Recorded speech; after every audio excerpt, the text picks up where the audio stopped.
Bonjour à tous, c'est Laurent Guillaume pour LG Consulting Auto. Eh bien aujourd'hui j'arrive chez Audi pour l'essai de la nouvelle Audi A6 avant, donc l'Audi A6 Break. Et je vous invite à suivre mon essai. Allez, à tout de suite. Bonjour à tous, donc ça y est, je suis à bord de la nouvelle Audi A6 avant. Donc qui est le modèle que va nous présenter Emmanuel Labrosse, le commercial de chez Audi Limonest, que je remercie au passage de m'avoir accueilli pour ce nouvel essai. Alors Emmanuel, bonjour à tous. Je vous écoute. Alors là, on est installé et prêt à partir dans la toute nouvelle Audi A6 qui bénéficie d'une nouvelle intérieur, comme on a pu le voir. Ici, on est sur un modèle qui est Avus.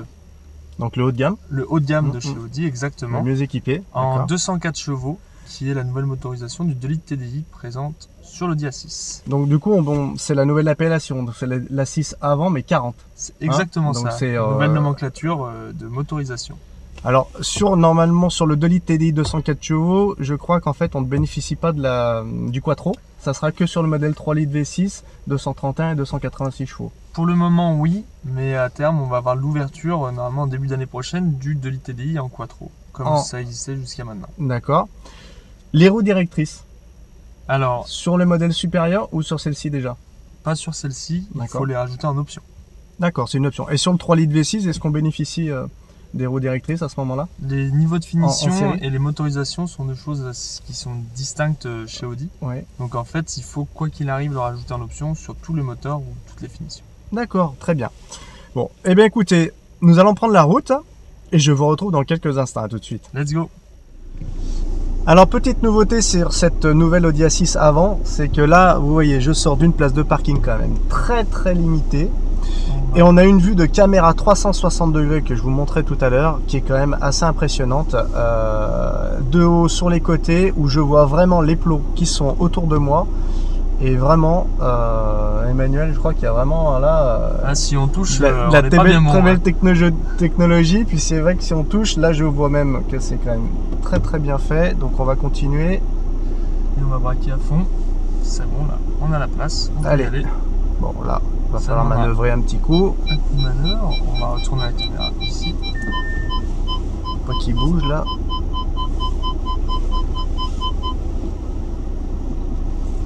Allez, c'est parti.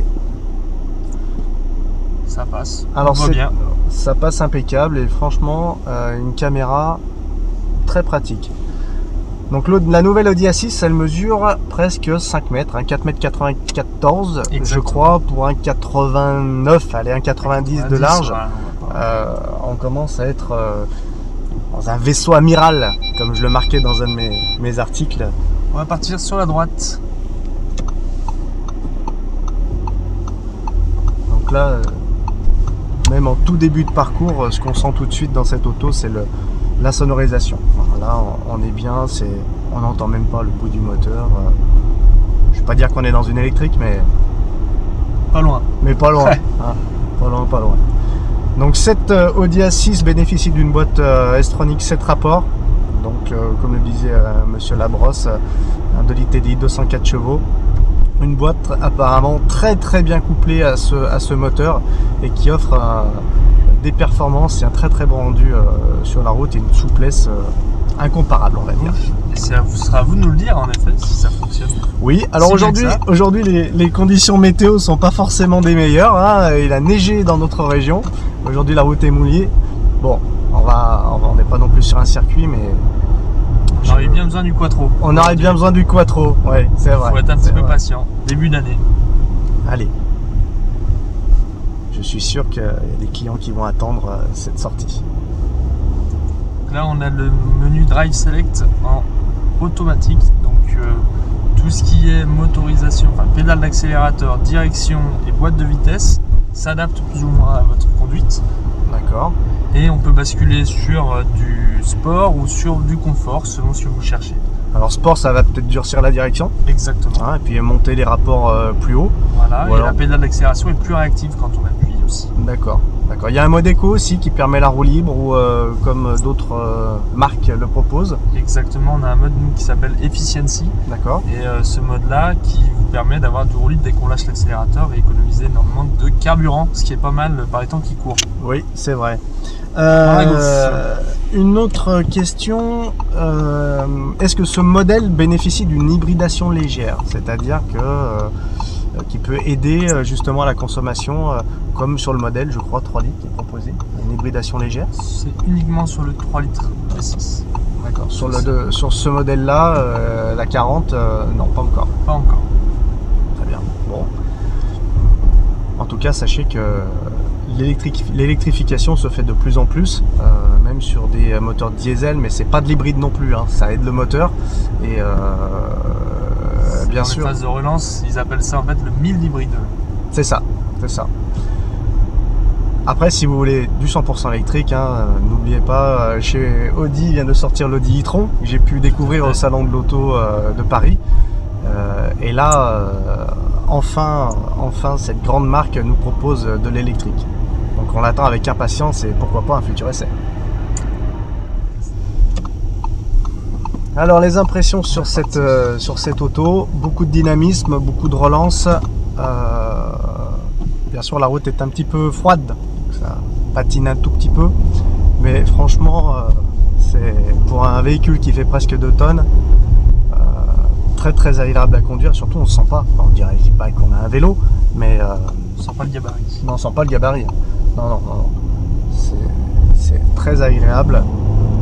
Et c'est ce qui rend en fait le véhicule léger à la conduite. On n'a pas l'impression d'avoir un bateau.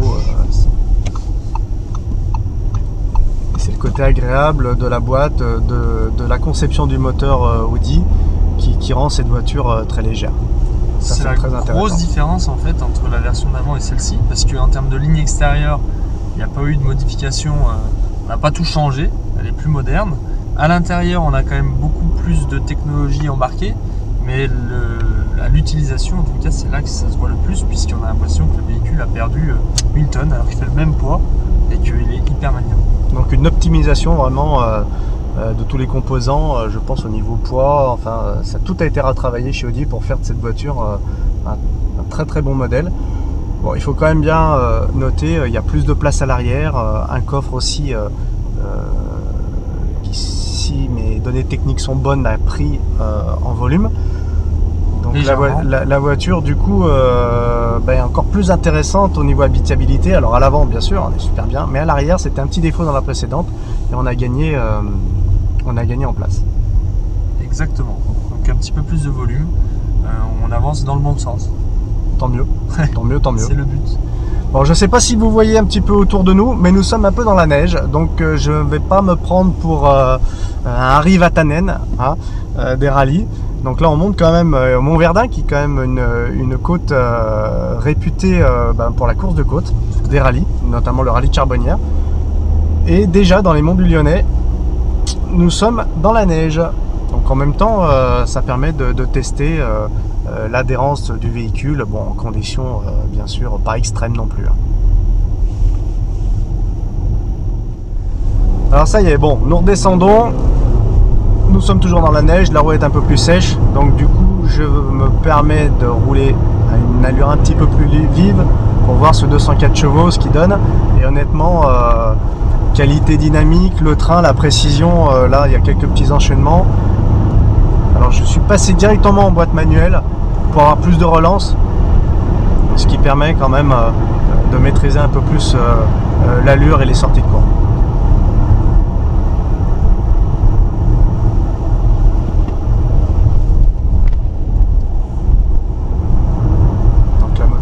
Très bonne, même en conditions délicates. Beaucoup de confort aussi, puisqu'on augmente la vitesse et on est toujours super bien assis. C'est ça, on n'est pas ballotté. On n'a pas sur ce modèle en tout cas de sentiment de roulis comme on peut avoir sur certains gros véhicules, gros break où ça tangue. Là, dans des petits enchaînements qu'on vient de passer, une fois que la voiture se cale, elle bouge pas. Donc c'est bien ce côté rigide qui peut ne pas plaire à tout le monde, mais n'oubliez pas que quand même un véhicule assez ferme, même sur de longs trajets, vous serez quand même moins fatigué.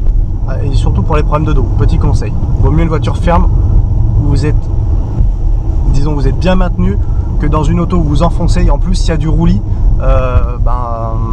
voilà, on va pas dire qu'après on est dans un bateau parce que je comparais ce véhicule à un peu un vaisseau amiral, mais vaut mieux de la fermeté. d'accord. On est tout à fait d'accord. Et souvent, paradoxalement, les gens pensent l'inverse. Tout à fait. Ils cherchent des sièges plutôt mous, avec un véhicule qui enrobe un peu la route, mais c'est pas forcément une bonne chose pour le dos. Petite info médicale. Hein.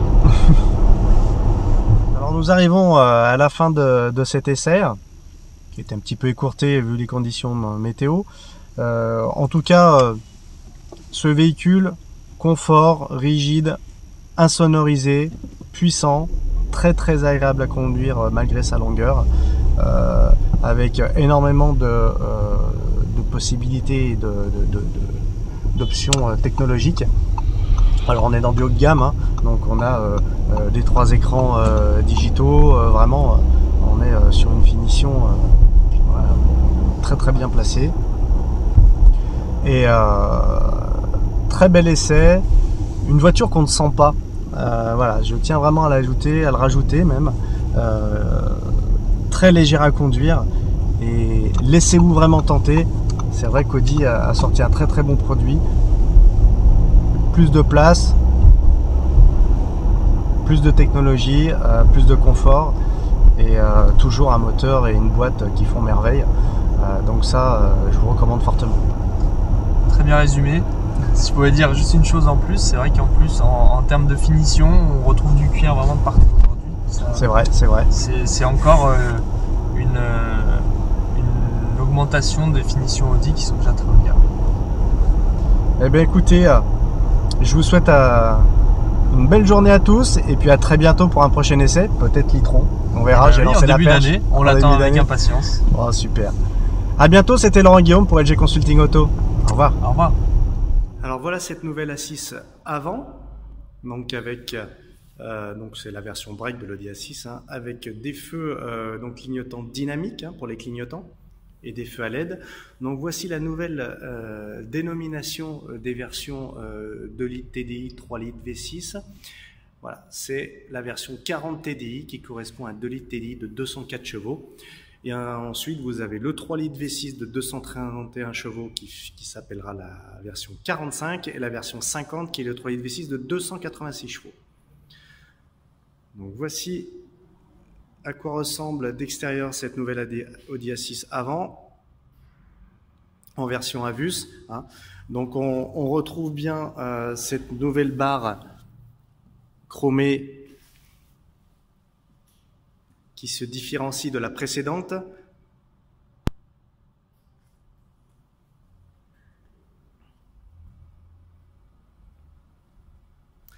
Chose très intéressante également sur ce modèle, quand vous ouvrez et vous fermez la porte, c'est un pincement automatique, c'est-à-dire que nous n'avons pas besoin d'accompagner plus la porte pour la fermer. Tac, c'est fait. Bon ça, au moins, c'est un côté confortable sur ce véhicule. Donc les feux Matrix.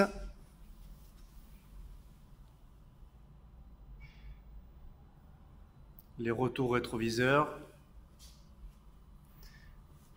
Nous avons également une caméra à l'avant qui permet aussi le 360. Toutes les aides à la conduite. Régulateur adaptatif. Donc on voit quand même que cette A6 a une très belle ligne. Elle fait penser à une petite A8 en version berline. Et du coup, on se retrouve avec un véhicule de près de 5 mètres de long, mais qui paraît très léger sur la route. On dirait pas comme ça de premier abord.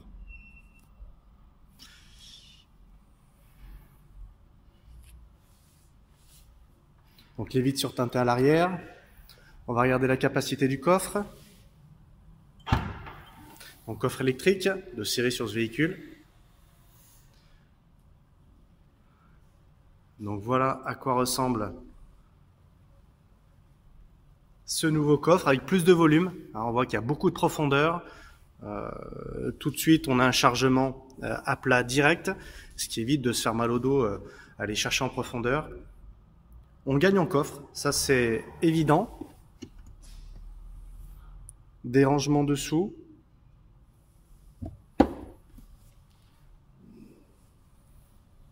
Très bien pensé.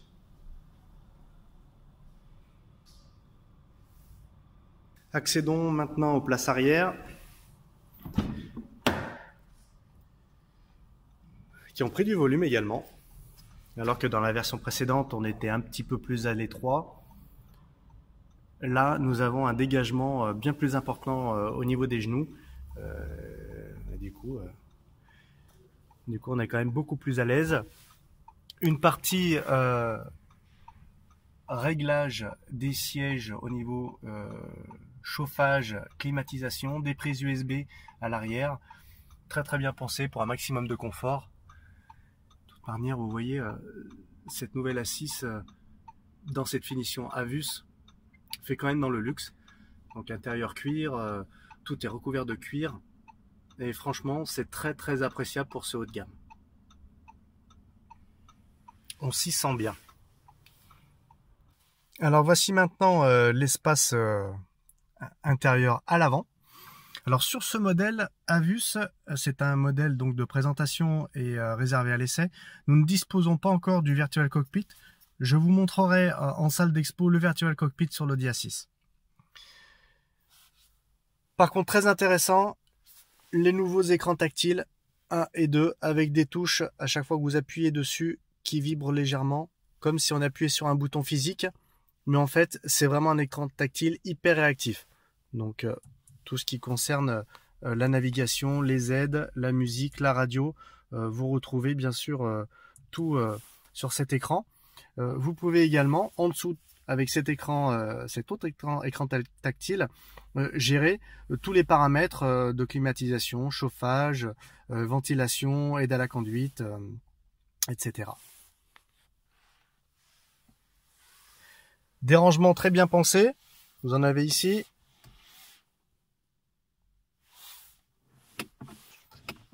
La fameuse boîte automatique S-Tronic 7 rapports.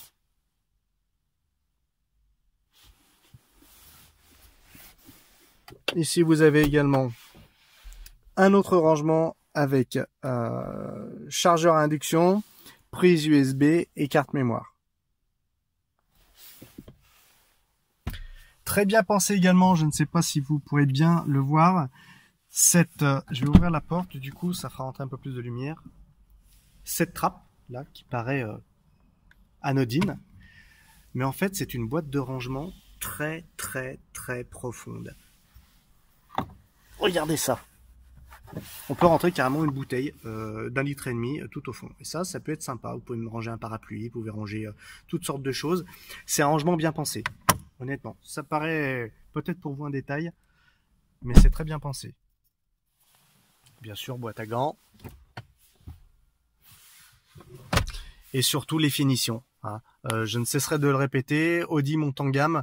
La finition Avus offre effectivement un très haut niveau de finition, mais dans toute la gamme, vous aurez déjà des revêtements cuir, comme ici, là, et sur les côtés, de cette nouvelle A6. Donc il montre quand même que Audi continue de monter dans le haut de gamme en proposant des finitions de très belle facture. Là vous avez des inserts bois, du chrome brossé, du laqué, ce qui rend cette auto très agréable en convivialité quand vous êtes à bord. Nouveauté très intéressante sur cette nouvelle Audi également, quand vous passez la marche arrière ou quand vous appuyez sur le bouton de la caméra, ici, vous avez, regardez ça, une vision 3D à 360 de l'endroit où vous êtes. Donc là, je suis dans le hall de livraison et je peux voir tout autour de moi les obstacles. Donc il y a une autre Audi à côté de moi, il y a un pot de fleurs derrière moi et c'est vraiment très bien fait, ce qui vous permet en fait vraiment, avec ce grand véhicule, je le rappelle, 4,94 m de long, de naviguer, de vous garer en toute sécurité en voyant vraiment ce qui se trouve à côté de vous. Donc un mélange de virtuel et de réel, du coup qui fait que vous avez énormément de précision et énormément de détails sur ce qui vous entoure, de manière à vous garer ou à manœuvrer en toute sécurité. Voilà, je vous laisse découvrir l'écran très réactif, je le redis. Voilà, avec différents modes de caméra, soit des vues d'angle.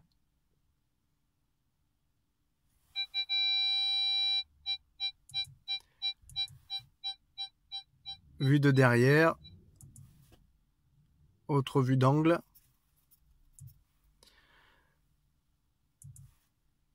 Et puis différents réglages justement pour tout ce qui est de la caméra et des distances de sécurité.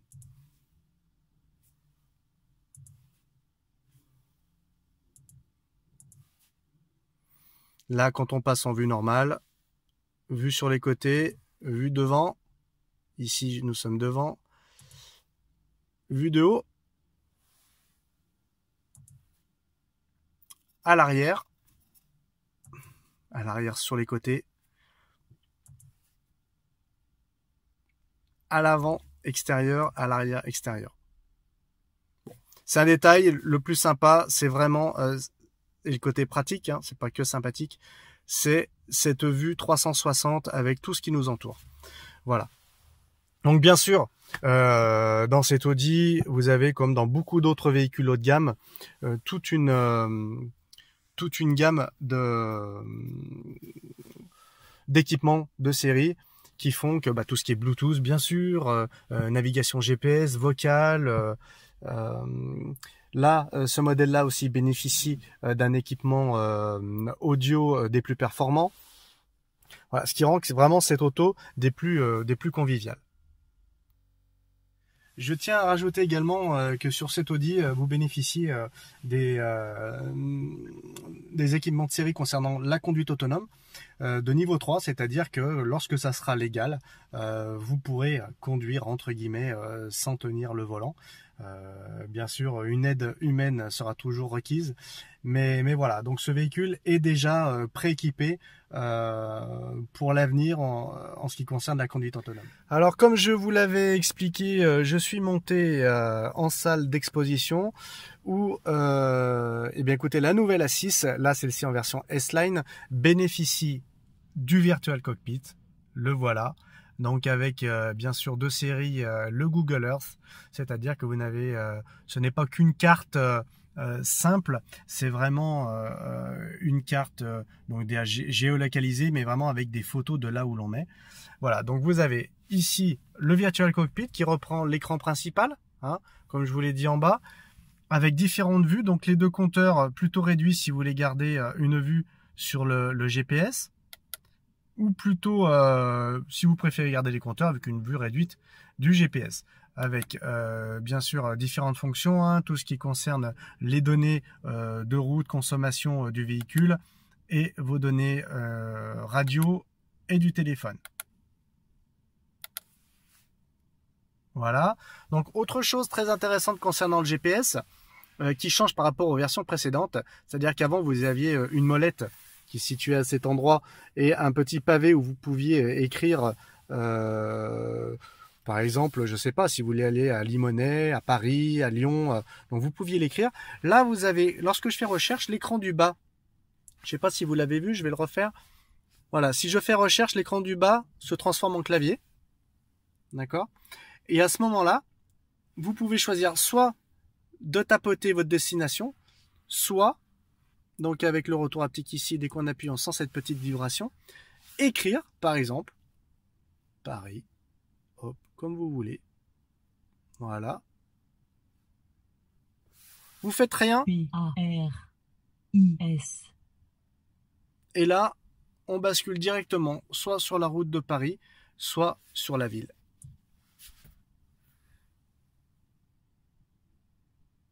Qui se trouve dans les environs. Bien sûr, les environs seront toujours proposés avant la capitale, on va dire, puisque là, nous sommes à Limonest. Alors voilà, si je tape par exemple Lyon. L-Y-O-N. Voilà, on va directement avoir le centre-ville à Lyon, avec la route de Lyon, le 6e arrondissement de Lyon, parce qu'on n'est quand même pas très très loin. Et après, vous affinez votre recherche comme vous le désirez. C'est quand même très très intéressant. Également, vous avez un bouton physique ici qui permet aussi, l'un des rares boutons physiques, mais il ne faut pas oublier qu'il y en a, qui permet d'accéder à d'autres réglages du véhicule, et notamment, chose très très intéressante, l'avertisseur de changement de voie.